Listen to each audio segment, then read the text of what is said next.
Now let's look a bit closer at the god Heka. He and Sia are close companions of Ra during his journey through the underworld. How do Heka's abilities support Ra? The second hour of Ra's journey is characterized by deep darkness, representing the absence of the sun. Heka provides the magical light that illuminates the path, allowing Ra to see and navigate through the treacherous landscape. As Ra travels through the underworld, he needs continuous restoration of his strength. Heka's magic heals any wounds inflicted by enemies and restores Ra's vitality, ensuring he remains powerful enough to complete his journey. Heka also enables the invocation of protective spirits and guardians who accompany Ra, defending him against any malevolent entities he encounters. These spirits, empowered by Heka, form a protective entourage around the sun god. By providing protection, empowerment, guidance, and the means for transformation, Heka helps Ra overcome the challenges of the underworld, maintain cosmic order, and achieve rebirth. Now let's hear Professor Zweistein's quantum view about Heka. Greetings. I'm Dr. Zweistein, here to guide you through the whimsical world of Heka and quantum physics. Prepare yourselves for a journey where ancient magic meets modern science, sprinkled with humor befitting my mentor, the great Einstein. Imagine, if you will, that you're searching for your missing socks. According to quantum mechanics, these socks exist in all possible locations simultaneously: under the couch, in the fridge, maybe even in the neighbor's doghouse. They are everywhere and nowhere until you observe them. The moment you peek under the bed, poof, the socks appear there. In quantum mechanics, the observer effect means simply observing a system changes its state. Heka, the ancient Egyptian magic, operates on a similar principle. The magician's observation and intention can alter reality. So, if you were a Heka practitioner, you might cast a spell to find those socks, believing your focused intention would make them appear, just like quantum measurement revealing the sock's location. Picture this: you're pondering dinner options. Should you have pizza or salad? Until you decide, you're in a quantum superposition of both eating pizza and salad. You're like a culinary Schrodinger's cat. In quantum mechanics, particles exist in multiple states, superposition, until they are measured. Similarly, in Heka, all potential outcomes exist until a spell is cast, collapsing the possibilities into one reality. Imagine casting a spell for good luck. All possible lucky scenarios are up in the air until the spell takes effect and one lucky event materializes. Let's say you have two enchanted coins. You flip one in Cairo, and instantly the other coin in New York flips the same way. This is quantum entanglement in action, my friends. Quantum entanglement describes particles that are interconnected, where the state of one instantly influences the state of another, no matter the distance. Heka believes in the interconnectedness of all things. A magician's actions can ripple through the universe, affecting distant events. Casting a prosperity spell in one place might bring wealth to a friend far away, just like the instantaneous connection between entangled particles. Suppose you cast a spell in your living room to make it rain in the Sahara Desert. The rain starts pouring down instantly, thousands of miles away. Non-locality in quantum physics suggests that objects can affect each other instantaneously over vast distances. In Heka, this is akin to a magician's ability to influence distant events through spells. It's like sending a magical text message to the universe, "Make it rain," and seeing it happen instantly. Imagine trying to predict the exact position and speed of a mischievous kitten playing with a ball of yarn. The more accurately you try to measure one, the less certain you are about the other. That's quantum uncertainty for you. Heisenberg's uncertainty principle states that certain pairs of properties, like position and momentum, cannot both be precisely known simultaneously. This inherent uncertainty is similar to the unpredictability of magical outcomes in Heka. A spell might produce varied results depending on numerous factors, much like the probabilistic nature of quantum events. Think of Schrodinger's cat, a famous thought experiment. The cat is in a box, both alive and dead, until you open the box and observe it. Your observation determines the cat's fate. Some interpretations of quantum mechanics suggest that consciousness plays a crucial role in collapsing the wave function, bringing a particular reality into existence. Heka emphasizes the power of the magician's will and intention in shaping reality. It's as if the universe waits for the magician to say abracadabra before deciding what happens next. So, dear friends, whether you're dabbling in quantum physics or practicing Heka, remember that both realms celebrate the power of observation, intention, and the delightful mysteries of the universe. Just as a quantum physicist might influence a particle's state by observing it, a Heka practitioner might alter reality with a spell. Imagine trying to make a sandwich that exists in multiple places at once. Instead of feeding the world, you end up with ghostly bread and peanut butter whispers.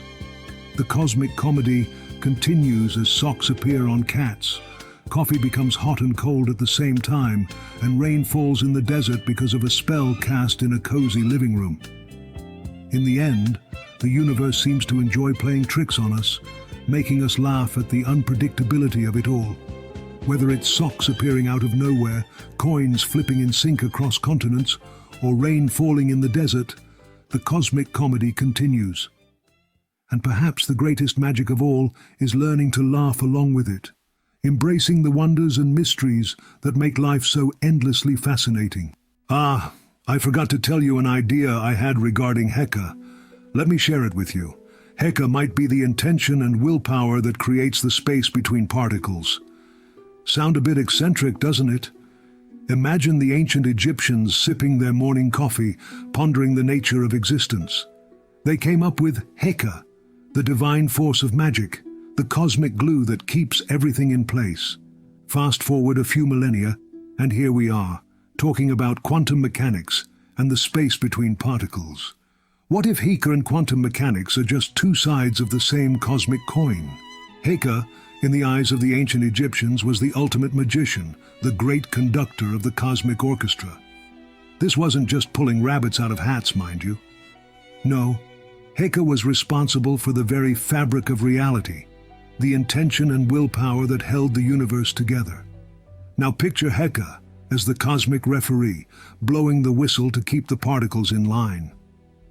Hey, you quarks and electrons, keep your distance and play nice.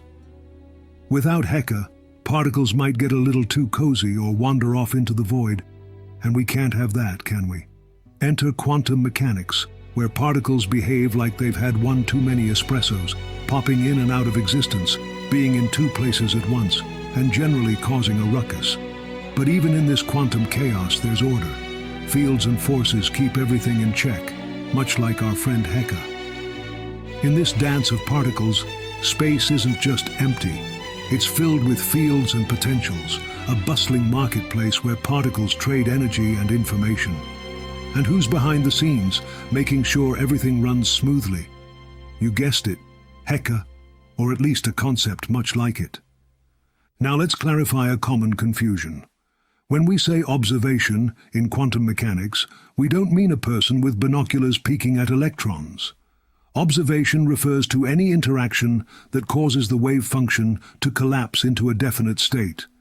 This could be a detector, a measuring device, or even a stray photon making contact with a particle. It's the interaction that counts, not the presence of a human observer. Imagine our quantum carnival again. The double-slit experiment is running smoothly. Let's look at the first step of the double-slit experiment. No detector, no observer. It shows particles passing through two slits and creating an interference pattern on the screen, meaning it has the character of waves.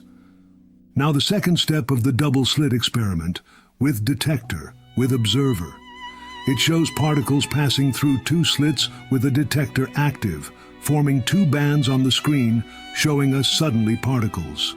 Instead of a person, there's a sophisticated detector at the slits, noting which slit each particle passes through.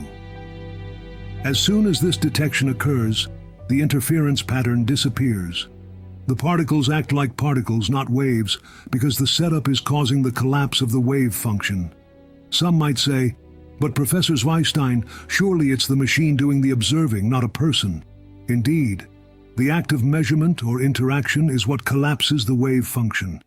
It doesn't require a human eye, just an interaction that forces the particle to choose a state. Think of it this way. When you check your mailbox, the mail inside doesn't care if it's you or your neighbor's dog sniffing around. The mail is simply there because it was placed there, and it stays there until someone or something interacts with it. In our quantum scenario, the mail, or particle, doesn't care if it's being observed by a human, a camera, or a highly sensitive piece of equipment. The mere act of interaction is enough to seal its fate. Now, a skeptic might ask, how can a Heka practitioner cause a rainfall in the desert from their cozy living room? A delightful question. Let's imagine the Heka practitioner's intention acts like a kind of entanglement. When they focus their willpower and cast a spell for rain, they create an entangled connection with the elements of nature. While this stretches the imagination, it provides a poetic parallel to quantum entanglement, where intention and focus might influence distant events. Enter the butterfly effect, a concept from chaos theory. The idea is that a small action, like a butterfly flapping its wings, can set off a chain of events leading to significant changes in a complex system. The weather, being a chaotic system, is particularly sensitive to initial conditions. Could the focused intention of a Heka practitioner be likened to the butterfly's wings? By setting their willpower into motion, they might nudge the delicate balance of atmospheric conditions, initiating a cascade of events that ultimately result in rainfall. This illustrates how seemingly insignificant actions can have far-reaching effects in complex systems. Heka represents the interconnectedness of all things. The practitioner's spell symbolizes a deep understanding and alignment with the forces of nature. By invoking Heka, they align their intentions with the natural order, influencing outcomes in ways more about synchronicity and harmony than direct causality. Synchronicity, a concept introduced by the psychologist Carl Jung, refers to meaningful coincidences that occur with no causal relationship yet seem to be meaningfully related. It's like the universe's way of winking at us, hinting that there's more at play than meets the eye. When a Heka practitioner casts a spell, they might be tapping into this synchronicity, aligning their intentions with the natural flow of events and energies, thus creating outcomes that appear harmonious and interconnected. Naive realists, on the other hand, believe that the world is exactly as we perceive it through our senses, without any influence from our thoughts or consciousness. They maintain that reality exists independently of our observations and interpretations, and what we see is what we get. So, dear naive realists, whether we call it Heka or quantum mechanics, the essence is the same. A profound, mysterious force that shapes the universe. It's a reminder that ancient wisdom and modern science are not so different after all. Both invite us to marvel at the cosmos, laugh at its quirks, and find joy in the endless dance of particles and possibilities.